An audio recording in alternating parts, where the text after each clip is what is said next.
A sold-out Dunkin' Donuts Center here on a beautiful Saturday in downtown Providence. Welcome back. Thomas Zinzarella alongside Liam Tormey here on WDM Sports Broadcast Network, here to bring you this Big East showdown as the 19th-ranked Marquette Golden Eagles pay their visit and their dues here to the Dunk. The Friars, we talked before in the pregame show, on an absolute tear against ranked teams, have beaten 3 in a row after they dropped their first 4 games. Looking to make it 4 in a row here against Marquette. The last time they faced a ranked team here was just a little over a week ago when they defeated Seton Hall, the 10th ranked team in the country, and it was an absolute great game to watch if you're a college basketball fan. Providence had a 25-point lead in the first half. It was almost erased. It was down to as little as 2 at one point in that second half. The Friars coming out on top. We take a look at the starting lineups now here for Marquette. Marcus Howard, the All-American, the senior guard at the 1. Sakar Anam at the 2. McEwen at the 3, the junior. And then it's Brandon Bailey, the sophomore from Salt Lake City. Averaged about 7.8 and is our leading rebounder at 5.5 a game. But then Theo John, as Liam, as you mentioned in the pregame, one of the guys to watch out for. And for the Friars, it's the usual suspects out there as of late. Luwan Pipkins making his 3rd straight start after he saw some time coming off the bench. Then you got David Duke paired in the backcourt as well, the sophomore from Providence. A.J. Reeves at the 3, Diallo at the 4. Then you got the big man, Nate Watson, whose dad is in the building here tonight at the 5 position.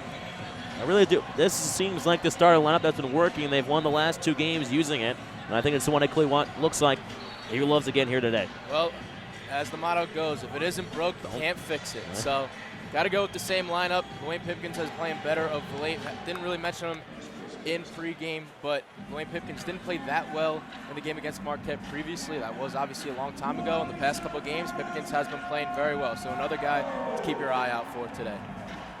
As we're almost set here inside the Dunk, tonight's official is Jeff Anderson, Brent Hampton, and Clarence Armstrong. Friars will go right to left in this first half. They have the black and white unis, the white in the main color with the Providence in the white lettering. For Marquette, it's the all-yellow uniforms, little navy blue with the Marquette and the navy blue lettering. So the best colors in college basketball, in my opinion. As Marcus Howard in the backcourt for Marquette. As we're almost set here inside the Dunk for the opening tip-off. Marquette going left to right. And the Friars going right to left here in this first half. Theo John at the center position, the junior from Minneapolis, Minnesota at 6'9", 255, going against the junior from Portsmouth, Virginia, the 6'10", 250, Nate Watson. It is a nationally televised game here on Fox. And a great atmosphere here for a noon tip-off on a Saturday for some Big East basketball. We should notice again, just like last weekend, see if the Friars can get off to a hot start. If they can get off to a hot start, it might put Marquette back on their heels. And so now the officials come out towards her at the Friar logo. Throws it up, and Nate Watson tips it back to Luwan Pipkins, who controls the opening tip, and we're underway from the Dunkin' Donuts Center. Pipkins hands it off towards Duke. And towards the high post, towards Watson at the left elbow. Watson holding it now for a couple seconds. Bounce pass towards Duke on the right elbow. Pivoting around, now Pipkins. Tosses it down low towards the mixer, towards Watson in the block. Lost it, trying to re-enter it. Shot clock at 7. Pipkins drives, pulls up from a deep 2, and cans the J. A very nice shot by Pipkins there. Get it going early. And Pipkins will send the Friar fans to sit down here inside the Dunk, early 2-0 lead in the opening 45 seconds of this one. Here's a sophomore, Bailey, trying to get it towards the redshirt junior McEwen, who's being pressured by Pipkins. Finally get it to him, now the top. Swings around towards the right wing side, driving near side here, cutting it off. Top of the key, McEwen puts the ball on the deck, driving in towards the paint, and then he walks with it. You're going to be seeing a lot of that today. I think the Friars, just like they've done the past couple games and against every single ranked team, they've played so well defensively, they make you do things that you don't want. Smothering transition defense for the Friars, forcing turnover number 1 for Marquette on their first possession. Friars now on the offensive attack here. Pipkins right wing pulls the 3. That one just nicks off the iron. Reeves hustling after the basketball, and then a foul going against Marquette on the floor as Reeves was tossed to the ground. You can obviously see the Friars are looking to get Pipkins going early. Last game against Marquette, he only had 1 point, so he's already gotten over that in 1 shot so far today. On the inbound pass here for Pipkins, searching, gets it towards Duke on the right wing. Dribbles down towards the top of the key, now at the free throw line, kicks it back out towards Pipkins. Howard extending his right arm on him. Gets it towards Nate Watson, who dumps it off for Diallo, who couldn't finish. Shot clock doesn't reset, though. It's at 8. Back to Duke at the top, swings it towards the right wing side. Shot clock at 5. Don't know if Pipkins knows that or not. High pass down low towards Diallo, throws one up, and that's going to be a shot clock violation as Diallo airballs the 10-footer or so. Missed everything on that one, but got a couple offensive rebounds there for the Friars once again. Yeah, I think they got a little unsettled after not really realizing that the shot clock had reset. So Marquette now in their second possession, and that one's knocked out of bounds by David Duke. With 18-16 left here in this first half, Providence again with an early 2-0 lead. And Ed Coley saying that David Duke, one of the best defenders in all of the country. Doesn't get the respect, but he feels that way. Howard now with the basketball. Pipkins on the switch off the screen. Pipkins driving now. Parks down the lane, throws up a teardrop, falls down, and a late whistle call. Ed Coley can, if I'm a mouth reader, I think he said, oh, come on, man, you know. Well, I think you could see even just on that possession earlier in the game, David Duke obviously on Marcus Howard, and you're going to see a lot of that switching. Marquette is going to want to get Marcus Howard off of David Duke. It's going to be the best thing possible for him. And going on Pipkins, they're both equal in size. You know how shifty Marcus Howard could be. Gets to the rim and may not have looked like a foul, but he gets it anyways. Howard's first free throw is up and nothing but net for the senior from Chandler, Arizona. His brother played at Central Arkansas.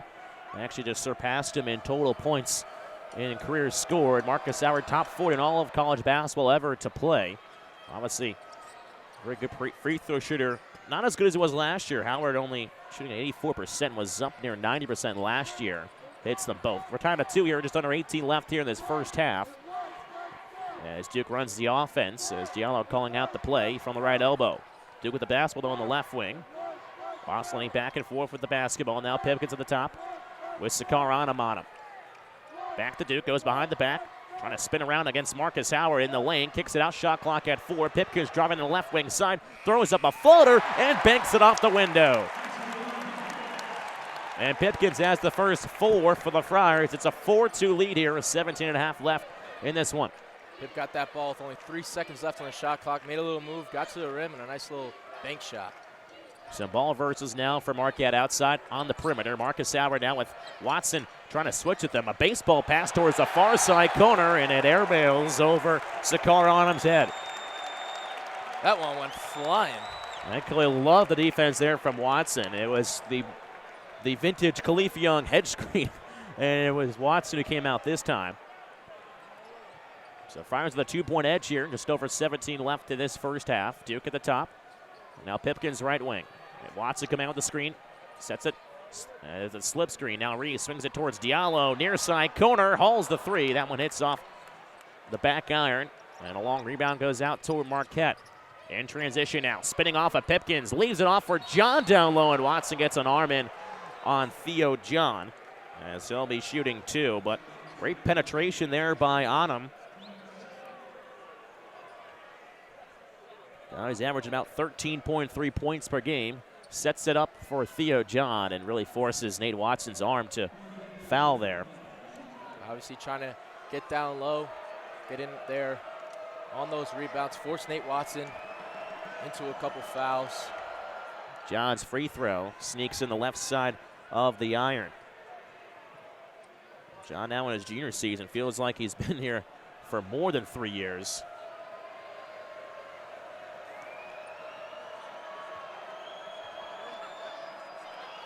John's second free throw up, and good-looking strokes there from John, who only hits it at 60%, but 2 big points from Marquette to tie it up at 4. Some full court pressure now, but some soft pressure applied by Marquette, and the Friars break it easily.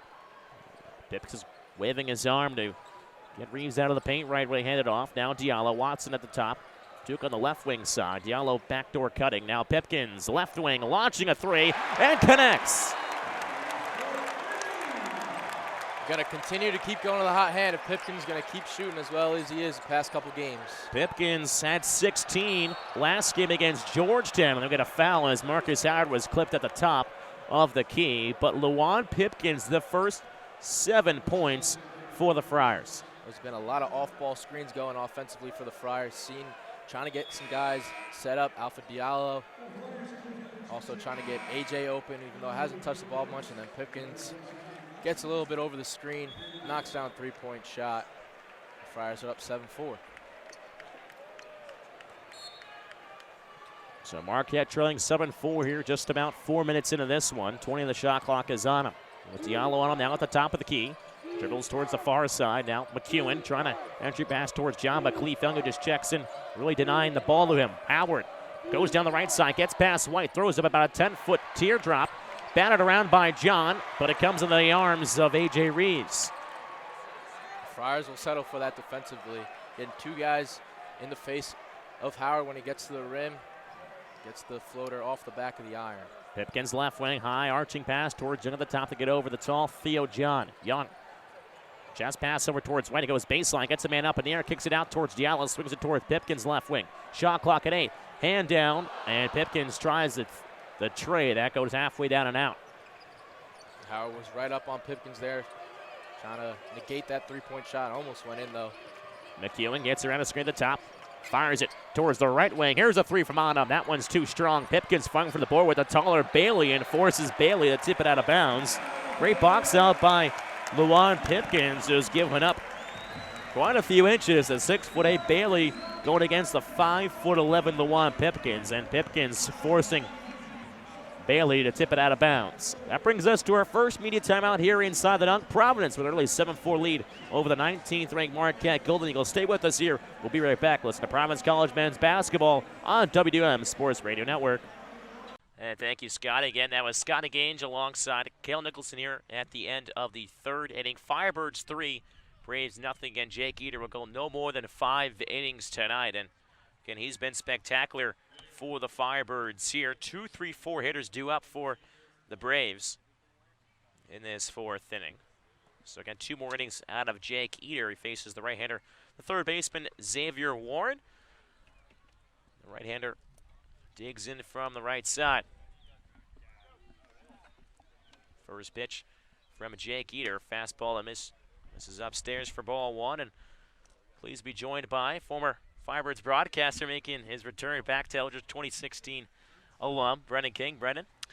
Tommy, Josh, thanks for having me, guys. Appreciate it. This is kind of a weird feeling that we've kind of changed positions here.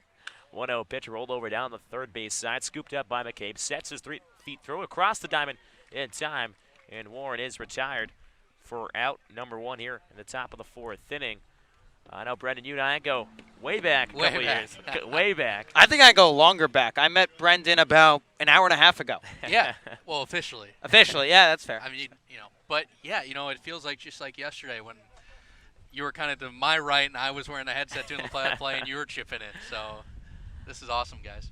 Well, it's good to see you back here at Eldridge. First pitch rolled over down the third base side by Jeb Fabian, the center fielder, for strike 1. For those of you who don't know, I was a game intern here in 2016, and BK was one of the broadcasters and got me to broadcasting a little bit. Now with the South Bend Cubs, graduate, another fellow Big East brethren, Butler. The 0-1 curveball, wave and a miss for strike 2. That's going to be my claim to fame if you ever make the Hall of Fame, is that I got you on the broadcast. Wow, that's fair. It's one of those stories I can carry myself along. Yeah, because you already prepped the Hall of Fame speech. Oh, I want to start typing it right now. It's already on my laptop. 0-2 from Eater. Fastball outside corner, strike 3. And Jake Eater continues to dominate Bourne here on the mound today. Quickly 2 down here in the 4th inning. Make that strikeout number 5 in this ball game. Again, 2 down, nobody on for the Braves. It's a 3-0 Firebirds lead, thanks to 2 solo blasts from Rob Emery and Zach Britton. So Golenka, the shortstop, open stance from the right side. Eater kicks and fires. First pitch is hit hard down the left field line, but will tail foul. Out of play for strike 1. Now, BK, I know you have plenty of memories out here at Eldridge Park. You're going to have to try to narrow it down to 1 here. Of my favorite memory from that summer? Yes. Wow. You can call the pitch. I need some time to think. 0-1 from Eater. Off-speed pitches, misses up and out of the zone. Count a ball and a strike. Now, Jake Eater's not giving you much time. No, he's working not. quickly. He looks really comfortable out there, guys. I mean, this is impressive. You see very few guys come into this league and able to command the fastball that way and have these guys off balance by commanding it that way. 1-1 pitch, just missing once again up and out of the zone. Count 2 balls and a strike.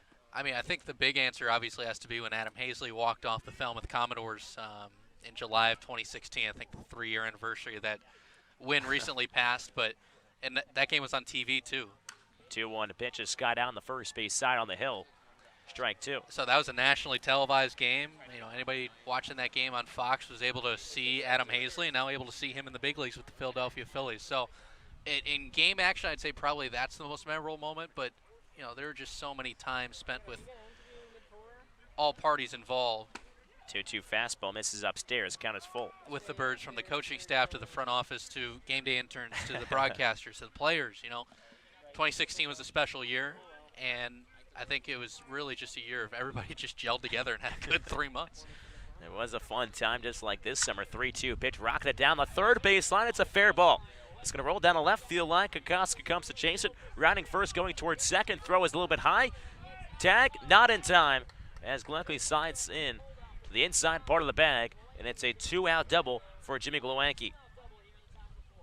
The only thing Jake Eater has made a mistake with tonight, left that ball over the heart of the plate. Gluanke just pulled it past Eddie McCabe down the third base line. And Thomas, we've seen it a bunch this summer. The Birds have been great on the mound, but we talked about when it rains, it pours for the Orleans offense. It's been a similar story for the pitching as well. When the Birds are sharp on the mound, things go great. When it's not, it comes in bunches for the opposition. Again, that's just the second hit tonight for the Bourne Braves. Eater trying to work out of this 2-out jam. First pitch swinging, pop-up on the left side of the infield. Giving it a look as the third baseman McCabe going towards the fence, but it bounces off Route 28 into the woods for strike 1. Now, BK, I tell Josh this all the time. I'm sure you can remember it. A couple cars. Yeah, where could this go? This could be bad. A couple cars getting hit, I believe, back in 2016. I Yeah. tell him every single year it happens. Yeah, you really got to pick and choose where you park your car in right field. As well, yeah. I never had a problem with that, but maybe Hannah Hartman did. The 0-1. Off-speed outside corner at the belt for strike 2. Count 0-2. Hannah Hartman was the silent reporter that year. What happened to her car? I can't remember. It got hit once. I don't think it broke the window. She drove that blue Jeep. Yeah, remember that, yeah. I don't think it actually hit the window, but there was definitely a dent. Well, especially if Matt Witters is in the building. He's hit one out to the parking lot a few times. 0-2. Off-speed rolled over, fouled on the first base side. Car remains 0-2. Oh, also, I have news to report to you about the 434 sign, and that Frank Thomas is not the only guy to ever hit it out. Really? Yeah. Who's this news coming? Who's the source? By the guy himself. Now, Wow. If you give Really? Me, let's see. What do we got here? There's 2 outs, so we might have to carry this story to the bottom of the 4th inning. But there's a story behind it. Cliffhanger. Yeah, we love it here. 0-2 from Eater. Off-speed, hit hard on the ground towards the first base and hits off the knee of Viscara into right field as Wakeham picks up the ball, but now runners down the corners with 2 down here in the top of the 4th inning. Firebirds 3, Bourne 0. Looking to strike and put themselves on the board. All right, so Dave Keller is the Latin America field coordinator for the Chicago Cubs, who works down in the Dominican Republic and other South American countries with Cubs prospects who are international players. Now, he used to be the Cubs minor league hitting coordinator. He's worked as manager in the Cubs system. Of course, as I work with the South Bend Cubs, sometimes he comes to South Bend to work with some Latin American kids. Now, at BP, I was just talking up with him one day. I really didn't know him, so getting to know him a little bit. He was an Orleans Cardinal back in the 1980s. Wow. First pitch from Eater. Check swing. Fastball just misses upstairs to the DH, Jared Poland. So we're talking to each other. We're getting to know each other, and I mentioned, I used to be the Firebirds broadcaster. He goes, I haven't been out there since my summer, and wow. I mentioned the fact to him just about Eldridge and how beautiful it is, and of course the 434 sign, the infamous 434 sign. 1-0 pitch to Poland. Fastball fouled back to the screen. Count a ball and a strike. And I just say, I think Frank Thomas is the only guy to ever hit it out of there, past there. And he says, no, he's not. I said, then who else did it? He goes, me. Dave Keller actually hit one 430.